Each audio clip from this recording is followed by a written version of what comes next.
Filosofía de la calle. Un espacio realizado por el programa de filosofía de la Universidad del Quindío. Filosofía de la calle. El programa donde todos tenemos algo que decir, porque la filosofía es de todos.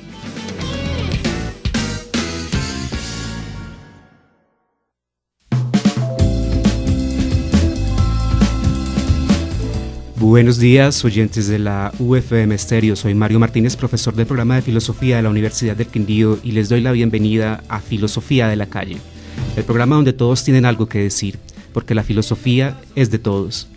Les recuerdo que este espacio radial tiene como objetivo dar a conocer la filosofía, pero no de una forma estrictamente académica, sino tratando de hacer una relación entre lo que se hace en la academia y lo que plantea una filosofía de la calle sobre ciertos temas o problemas que necesitan la reflexión de todos. En el día de hoy, en Filosofía de la Calle, les vamos a hablar sobre los retos de la implementación y refrendación de los acuerdos de paz en Colombia. Para empezar, recordaremos cómo registró el periódico El Espectador el 16 de septiembre del 2015 las declaraciones del presidente Juan Manuel Santos, donde explicaba el alcance de un proyecto de acto legislativo que tenía por objeto la oportuna implementación de los acuerdos que se lograran en La Habana. Afirmó en ese entonces que no podemos simplemente esperar a que se firme el acuerdo final para comenzar a pensar en las medidas que se deben adoptar. Esta afirmación la hace al explicar que la mencionada reforma constitucional busca reducir los tiempos necesarios para la implementación de los citados acuerdos de paz, y reiteró que dicha iniciativa no tiene nada que ver con la refrendación de los mismos. También afirma el presidente: no podemos improvisar en el camino de la paz. Lo responsable ahora es crear los instrumentos jurídicos, los mecanismos, los procedimientos para impulsar las medidas requeridas en forma ágil, una vez se firme y sea refrendado el acuerdo final de paz. Encontrándonos pues ya a esta fecha, casi un año de estas declaraciones del presidente Juan Manuel Santos, vale la pena entonces preguntarnos sobre cuáles son los retos que han traído implícitos los acuerdos de paz en Colombia y cuáles son las reales posibilidades de su implementación. Y para reflexionar acerca de este tema tenemos la compañía el día de hoy del ciudadano César Ramírez Cuartas, quien es un abogado que nos viene a brindar claridades y a compartir su amplio conocimiento en el tema de los derechos humanos. Bienvenido, señor César Ramírez. Muy buenos días a toda la ciudadanía que nos escucha en esta gran emisora cultural que tanta apropiación tiene y legitimidad tiene sobre el tema de la educación. Saludando a Mario y a Camilo, gracias por la invitación. Bueno, y también entonces contamos con la compañía de una voz que muy probablemente ya habrán escuchado en alguno de nuestros programas, y es la del profesor Camilo López Leal, quien actualmente se desempeña como gestor de paz de la alcaldía. Bienvenido, profesor Camilo. Bien, gracias, Mario. Pues igualmente saludos a toda la audiencia de la UFM Estéreo. Muchas gracias, Mario, por invitarme a este programa. Igualmente pues un saludo a César. Muchas gracias por estar acá y compartir acá este espacio del programa de filosofía de la Universidad del Quindío. Bueno, y el tema pues que nos convoca el día de hoy tiene una vital importancia, tiene gran importancia que generemos discusión alrededor del tema de los acuerdos y su implementación.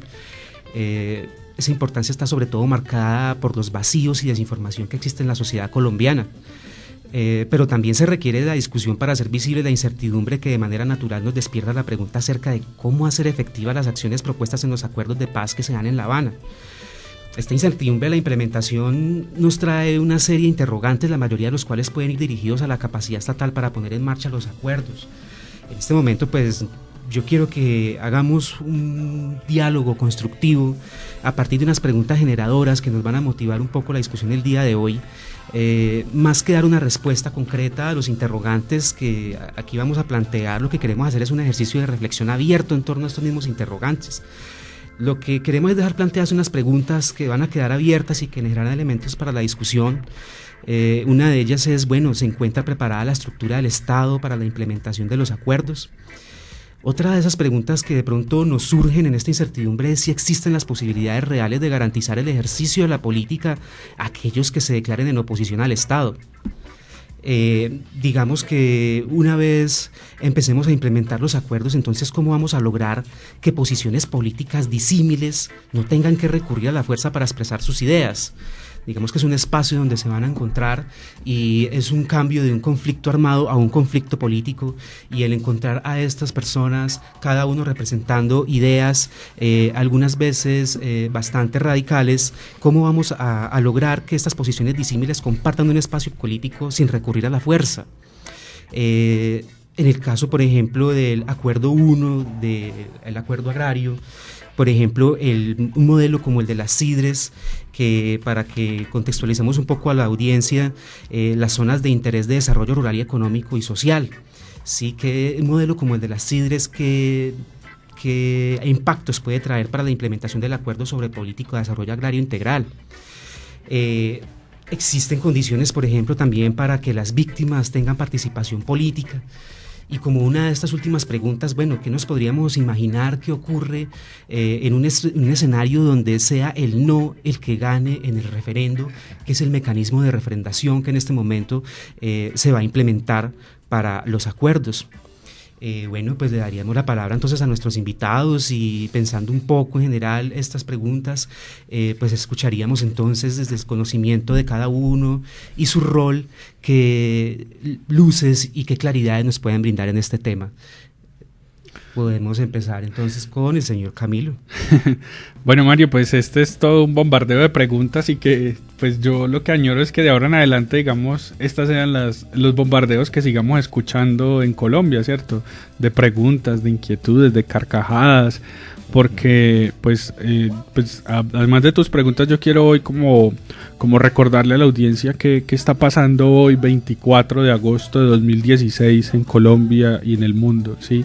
Anoche ya se filtró pues la noticia de que en la mesa de conversaciones en La Habana se ha llegado ya a la finalización de las negociaciones o a la revisión total de los acuerdos parciales que se han venido anunciando y trabajando desde 2012, y eso digamos es un hecho que hay que celebrar. ¿Por qué? Porque además de todas tus inquietudes valiosísimas que tienes allí, que nos planteas, lo más importante que debemos reconocer todos los colombianos, todos los ciudadanos, es que estamos ya llegando al fin del conflicto con FAREP, ¿cierto? Y eso es un hecho súper trascendente, ¿cierto? Es decir, el momento en que acabemos con esta guerra de 50 años, ¿sí? O de 5 décadas que nos ha, digamos, revolcado el país y nos ha revolcado las entrañas a muchos, ¿sí? En ese sentido, esto es lo primero que debemos, digamos, estar hoy conmemorando, celebrando, sí, haciendo alusión, gritando a todas voces de que estamos finalizando con esto y que no queremos más la guerra, sino que también aprender más bien de que todos los conflictos, inquietudes, preguntas, digamos estas disputas ideológicas, religiosas, políticas, entre otros, la mejor solución para ello es a través del diálogo y la concertación que se llegue, ¿cierto? Es decir, ese distanciamiento que la misma mesa se propuso de dejar de trabajar, digamos, o de romper ese vínculo entre las armas y la política y entre el diálogo y la política, entre las armas y el diálogo. Con armas no se dialoga, ¿cierto? Por eso entonces es de ahora en adelante la invitación es a eso, al diálogo. Muy bien, siendo consecuente con esa noticia y especialmente que se inicia la esperanza de una nueva generación víctima de una situación de estado de guerra. Y creo que la pregunta primera ya empezó a estructurarse sobre el modelo de Estado. Eso implica que las épocas históricas que no queremos que se repitan, con el modelo de Estado que se inició a construir en la República, cuando se construye un Estado de Derecho basado en un Estado de sitio, donde los derechos constitucionales y legales, especialmente derechos fundamentales a la ciudadanía, fueron restringidos a la máxima expresión. Y esa historia de violencia que tiene nuestra gran república, basada en 9 guerras civiles desde 1820 hasta 1899 y 14 guerras regionales, y la última que nos acompaña, que prácticamente está iniciando su proceso de terminación. Eso implicaría que teníamos que hacer una ruptura importante sobre el modelo de Estado. Entender como modelo de Estado que es la expresión jurídica y política de una nación que se construye a través de una carta política, o que se llama constitucionalismo colombiano.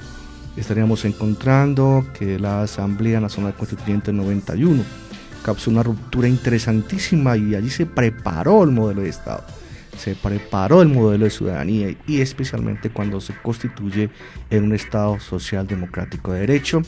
Eso implicaría que después de 26 años esa formación político-jurídica de la nueva concepción del mundo, especialmente el depósito de derechos humanos, ha generado una iniciativa ciudadana para poder llegar a la cumbre que estamos hoy celebrando y participando. Y creo que el modelo de Estado es necesario cambiar la construcción de políticas públicas o líneas de derecho en estado de guerra durante tantos años para empezar a hacer iniciativas sobre una política pública para un estado de paz, que significaría, como lo han expresado acá, que cuando se termina el punto final de la guerra que está combinándose, estaremos iniciando el proceso de políticas públicas para construir un país basado en un estado democrático social de derecho.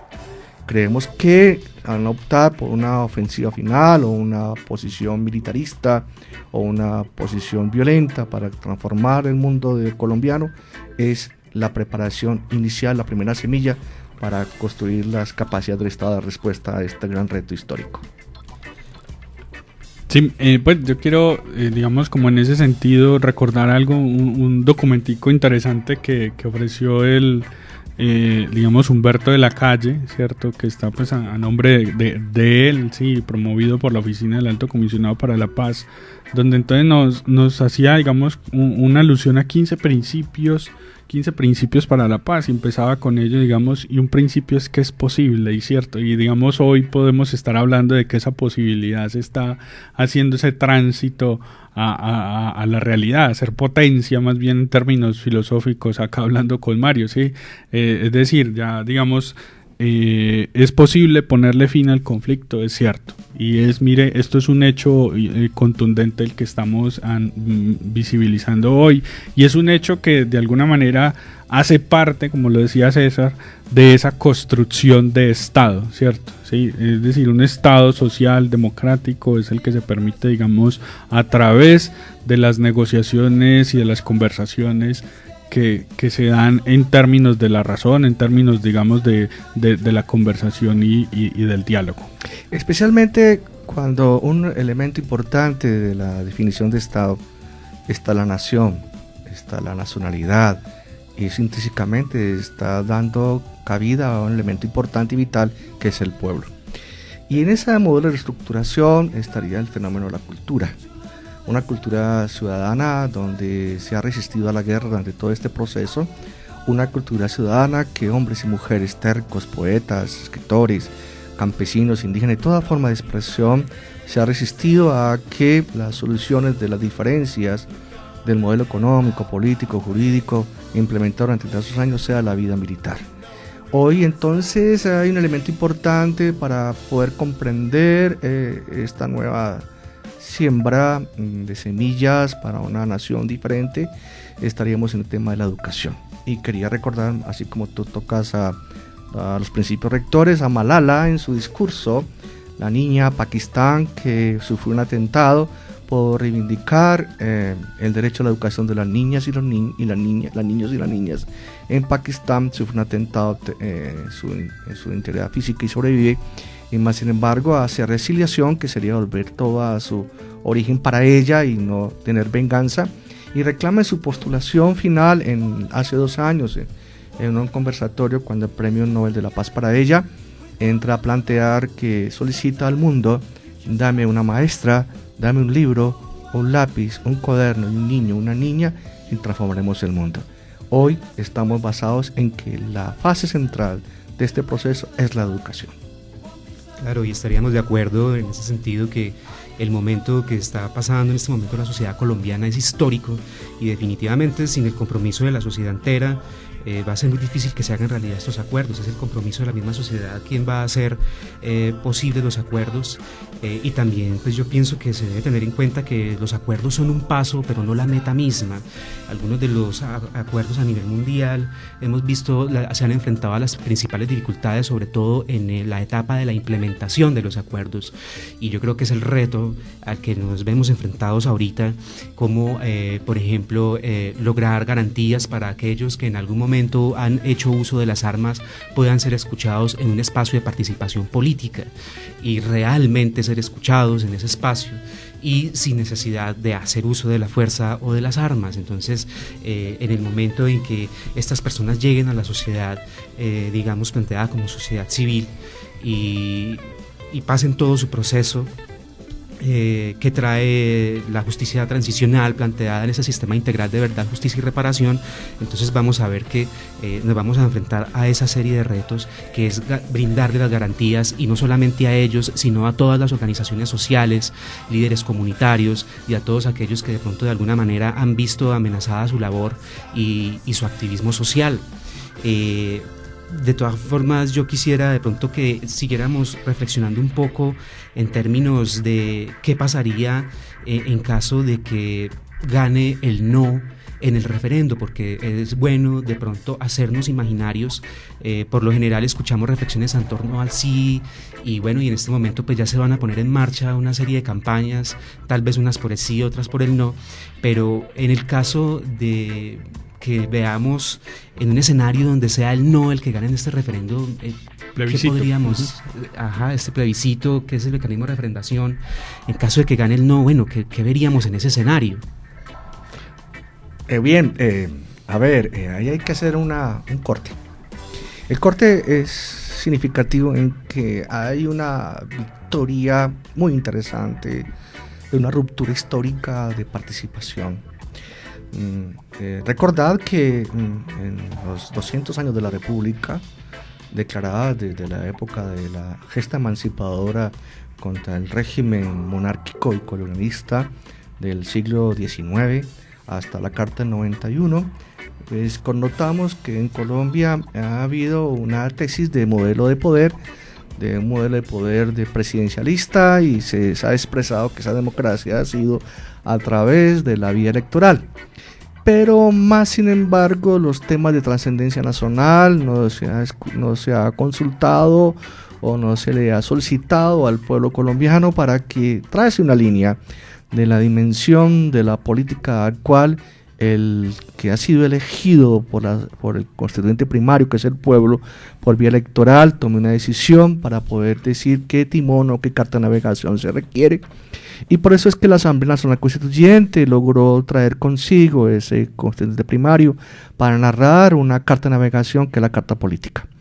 Por lo tanto, plantear si el sí trae victoria, el no trae derrota, el no trae victoria, el sí trae derrota, creo que esa la tendríamos que esperar, es que cuando se haga la decisión plebiscitaria, es que el ciudadano y la ciudadana comprendan, se eduquen y asuman una posición de educación política, que revisemos un poco la historia sobre su participación. Quizá la memoria nos trae que el único plebiscito o roce de referéndum fue cuando se le consulta al pueblo colombiano con 4 preguntas, si no me equivoco, para si el régimen Rojas Pinilla del golpe de estado militar continuaba o no continuaba, y hay una participación ciudadana interesante. Pero hoy es una situación diferenciable, muy diferenciable, porque el solo hecho de que llevamos 4 años y este último año de debate, ya en casa, en el bus, en la radio, en la televisión, la prensa, en una esquina, en un parque, en el río, en un parrando, ya la gente está asumiendo posición, sin importar si el sí o el no, pero creo que ya hay una victoria importante, que ya hay un posicionamiento cultural sobre la educación política para la comprensión de lo que la educación nos ha negado, que es repetirnos la memoria, la identidad y especialmente la educación política, de comprender en qué mundo colombiano estamos viviendo. Muy de acuerdo con lo que tú dices, César. Digamos, esto que la convocatoria al plebiscito y este ejercicio está también dentro de esa dimensión de construcción de Estado y de construcción de ciudadanía democrática, ¿sí? Digamos, coloquialmente siempre hemos dicho, es que nos convocan solamente para votar por X o por Y, ¿sí? y creemos que eso, en eso se cierra la democracia. Y no, en eso no se cierra la democracia, sino que la democracia y la Constitución del 91 nos abrió varios mecanismos de participación política, y ahora tenemos uno muy importante y trascendente al cual, digamos, desde toda nuestra responsabilidad como ciudadanos, desde todos nuestros derechos y deberes, es importante que acudamos, ¿cierto? Y acudir es desde ya, ¿sí? Digamos, el generar diálogos, el generar inquietudes, el curiosear, a ver, ¿qué es eso que vamos a votar, ¿cierto? No nos dejemos llevar solamente por los comentarios que están colgados en la opinión pública de los medios masivos de comunicación, sino que consultemos también, bueno, ¿qué es esto que nos están convocando? ¿Sí? Y en ese sentido es una invitación como a toda la ciudadanía, acerquémonos a los ejercicios de pedagogía ciudadana sobre el proceso de paz, ¿sí? Conozcamos de que lo que se va a buscar refrendar en el plebiscito no es la reforma económica para el país, ni la reforma política para el país, ¿cierto? Sino que es sobre 6 puntos claves que se conversaron en la mesa de conversaciones de La Habana, que aquí pues como a vuelo de pájaro repito, digamos, un primer punto de política de desarrollo agrario integral, un segundo punto de participación política, un tercer punto de solución al problema de las drogas ilícitas, un cuarto e importantísimo punto que se ha destacado mundialmente, que es el punto sobre las víctimas del conflicto armado, un quinto punto sobre el fin del conflicto que se firmó el 23 de junio, si todos lo recuerdan, ¿sí? Y el último punto que es como para blindar de garantías a los acuerdos y a esto, que es el tema de la implementación, verificación y refrendación. Miren, son esos 6 puntos, y sobre esos 6 puntos es importante que conozcamos de qué tratan, ¿sí? Y que entendamos de que el plebiscito no es por estar a favor del presidente o del expresidente o de este o de aquel, sino es sobre esto, y pensemos lo que nos está, digamos, es redimensionando esas dos cosas. Nos estamos convocando a un ejercicio de participación política de trascendencia para nuestro país, eso quiere decir para cada uno de nosotros como ciudadanos y ciudadanas colombianos, ¿cierto? Y dos, digamos, para, digamos, como ejercicio, mejor dicho, este sería como el ejercicio de altura humana, ¿cierto? De altura humana, de decir, los conflictos los solucionamos es a través de la participación política, no a través de otro, y es un hecho que debemos aprender hasta en lo micro, ¿cierto? En estas microdimensiones sociales, y si tenemos conflictos con los vecinos, ¿sí? En la clase, en la familia, es importante que aprendamos a solucionarlos, es a través de conversaciones y de diálogos y acuerdos, establezcamos acuerdos, ¿sí? Digamos, desarmémonos cada uno de nosotros ciudadanos, desarmemos nuestros corazones, nuestra palabra, y empecemos a conversarla. Precisamente, Camilo, me acordaba de un pasaje teológico sobre la explicación de Dios, y no recuerdo muy bien el autor de la obra, y planteaba: Dios está bajo una piedra, Dios está en su bolsillo, Dios está en su espíritu, Dios está en cualquier rincón que usted lo invoque. Y precisamente ese pasaje teológico puede interpretarse como un pasaje político. ¿Dónde está la ciudadanía? En cualquier rincón donde usted considere que debe participar, sin su condición humana. Y eso implicaría la universalidad de los derechos humanos, que sin distinción de nacionalidad, origen, sexo, económico, político, ideológico, religioso, etnia o cualquier valor de expresión de proyecto de vida, usted no deja de ser humano. Igualmente, esa universalidad implicaría la filosofía, que la filosofía es la interpretación del pensamiento humano para volver una acción política. Aquí nos podríamos interpretar que debajo de esa piedra, en ese templo sagrado que usted escoja, en un árbol, en el río, en cualquier situación donde usted se encuentre, podrá sentarse a dimensionar su profundidad y su concepción de su conciencia para tomar una decisión. Esa pregunta que se va a hacer en el plebiscito, al cual hoy posiblemente nos dan a conocer la fecha y el contenido de la pregunta, usted podrá tener la oportunidad histórica de entrar a hacer una reflexión y asumir la consecuencia. La que usted opte, creo que va a ser el momento más extraordinario de la decisión electoral, cuando usted va a votar una dimisión histórica y una consecuencia política muy interesante para la vida nacional. Y hablando también de lo que usted planteaba ahora sobre la tesis que está leyendo y sobre los 5 puntos centrales y el del sexto de la refrendación, estaríamos encontrando que usted podrá encontrar y consultar hoy lo que es moderno, hoy que los niños nos dan madera, nosotros en la tecnología, con un celular, con un computador, caramba. Existe una aplicación para smartphones sobre la mesa de conversación. Bueno, mire, hablando del lenguaje técnico, incluso hasta los nietos y los niños nos dan lecciones sobre el tema. Usted sencillamente puede bajar en una tienda de café, de tertulia, en una universidad, en la biblioteca, en la escuela, y si es rural, las escuelas ya están formadas de una u otra manera con el docente que podrá reproducir, y basta solamente hundir un botón al Ministerio del Interior, a la Oficina del Alto Comisionado para la Paz, Presidencia, Vicepresidencia, la SAP, la Corte Constitucional tiene una ventana abierta para el proceso. Las universidades, cualquier universidad de Colombia hoy tiene, y está la academia dispuesta a interpretar, y ahí está encontrando los 83 documentos publicados de las negociaciones que se han hecho públicas, ahí tiene para poderse documentar. Entonces, gracias Mario por esta expresión, porque aquí el tiempo como que pasa. Sí.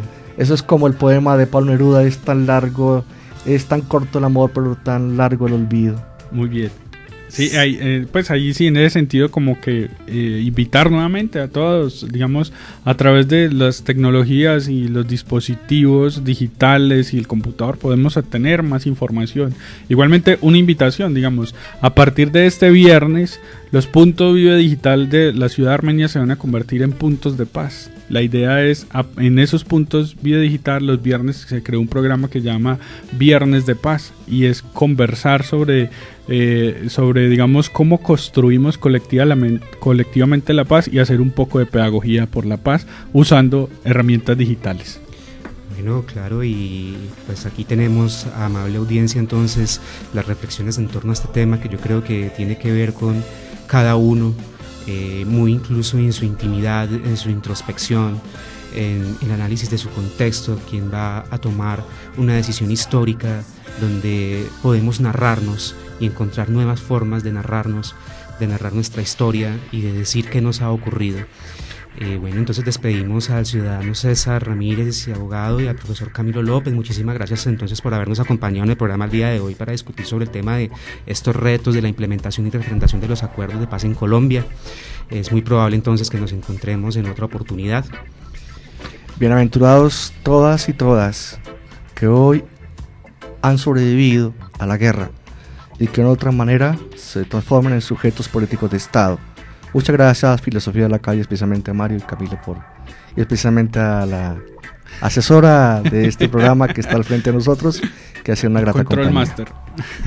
Muchas gracias, Mario, muchas gracias al programa de Filosofía de la UFM Stereo, y esperamos, digamos, que se siga replicando este tipo de conversatorios en estos espacios radiales. Bueno, y para que de pronto no olvidemos las actividades del programa de filosofía para este mes, el 30 de agosto tenemos en el Auditorio de Ciencias Básicas la lección inaugural del programa de filosofía entre las 5 de la tarde y las 7 de la noche. Para el día martes 30 de agosto también les recordamos, es el Día Internacional de los Desaparecidos, por lo cual se rendirá homenaje a las víctimas del delito de desaparición forzada con un acto de memoria en el Parque Sucre entre las 2 y las 6 de la tarde. Este evento es apoyado por la Alcaldía de Armenia. Este es un día internacional y todas las instituciones públicas o privadas deben hacer actividades en torno a la memoria de las víctimas del delito de desaparición forzada. El 31 de agosto, en el Auditorio de Ciencias Básicas, el Foro Juventud y Sensibilidad Emergentes en los Animales, entre las 8 y las 12 del mediodía. Este foro contará con la conferencia, con el conferencista invitado Eduardo Rincón Higuera, de la Asociación Animalista Libera, capítulo Colombia. El programa de filosofía de la Universidad del Quindío también realizará el foro sobre suicidio, la perspectiva de las ciencias humanas, el 20 de septiembre de 2 a 6 de la tarde, Auditorio de Ciencias Básicas y Tecnológicas. La responsabilidad del suicidio es de todos. Y igualmente, aprovechando estas actividades, que mañana es el programa radial del programa La Defensoría del Pueblo, programa radial de 3:30 a 4 de la tarde, en esta misma emisora, Derechos Humanos para Vivir en Paz. Igualmente, el 30 de agosto, en el municipio de Salento, el municipio y la sociedad civil estarán también en el acto de el 30 de agosto, el Día Internacional de los Desaparecidos, con una obra de teatro de las compañeras, que es el grupo de teatro Yuca Brava. Bueno, entonces si desean más información sobre los eventos del programa de filosofía, sobre estos eventos y los demás del programa de filosofía, pueden llamar al teléfono 735-9341 o pueden visitarnos en nuestra página de Facebook, Programa de Filosofía Universidad del Quindío. Si quieren volver a escuchar los programas que hemos emitido o ver algún video sobre el programa de filosofía, nos buscan en nuestro canal de YouTube, Programa de Filosofía Universidad del Quindío. Bueno, eso es todo por hoy, amables oyentes. Esperamos que les haya gustado el programa y que nos sigan acompañando todos los miércoles a las 8:30 de la mañana. Nos encontraremos la próxima semana en Filosofía de la Calle, el programa donde todos tenemos algo que decir, porque la filosofía es de todos. Muchas gracias.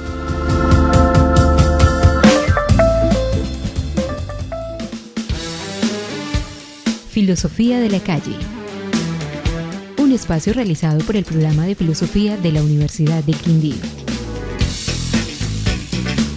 Filosofía de la Calle, el programa donde todos tenemos algo que decir, porque la filosofía es de todos.